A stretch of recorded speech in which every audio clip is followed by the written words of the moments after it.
Before I knew Lindsey, one of the most enduring parts of his legacy is I do believe that Justice Kavanaugh would not be on the Supreme Court were it not for his fierce advocacy during a critical moment. Remember that Senate confirmation hearing where Lindsey, and by the way, he got criticism from the Republican side of the aisle for this. He would always vote for qualified Democrat judicial nominations. He came to the judicial nomination process in a spirit of bipartisanship. Again, he was criticized sometimes from our side of the aisle for that, but what he saw happening to Kavanaugh was not a policy disagreement, it was character assassination.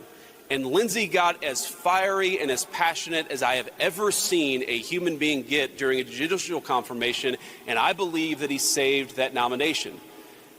Now, that moment, of course, went viral, but Lindsey didn't do it for social media clicks. He did it to do something at the very highest part of the Senate, which was to persuade his colleagues.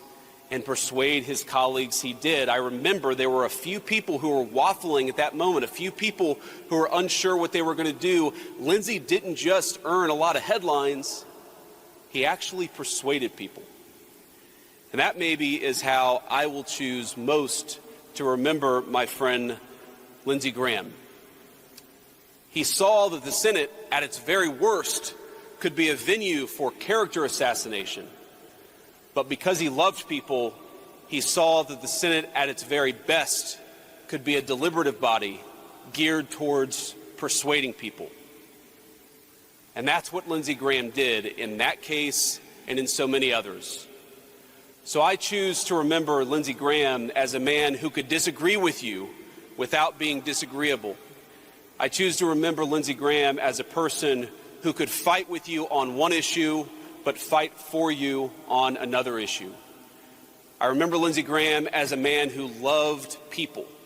And because he loved people, he was willing to reason with them, to respect them, and ultimately to persuade them. Lindsey Graham loved people from all walks of life, I think in part because of the way that he grew up, because of the fact that he wasn't handed everything.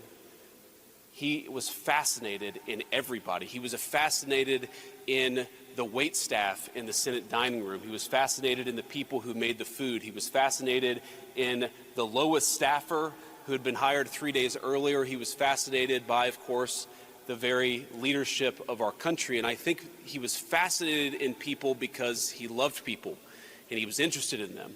He was the kind of guy who would walk into the Senate.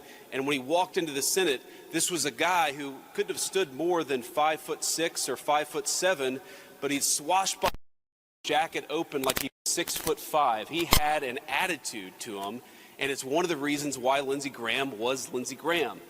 But he would walk into the United States Senate, and he would slap you on the back. He would greet the person who served his food. He treated everybody the same because he was fascinated and he loved every single person in this chamber. And that's a great testament to the man. I remember on that campaign trail where, you're trying to raise money.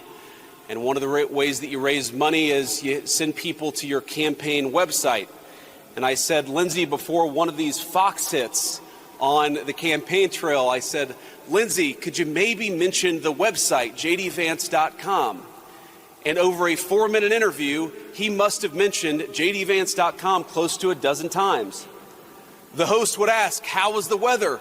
And Lindsey would say, well, before I check the weather, I always go to jdvance.com.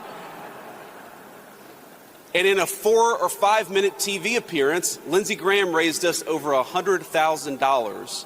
And that campaign stop was a critical part of me getting elected to the United States Senate and, of course, going on this incredible journey.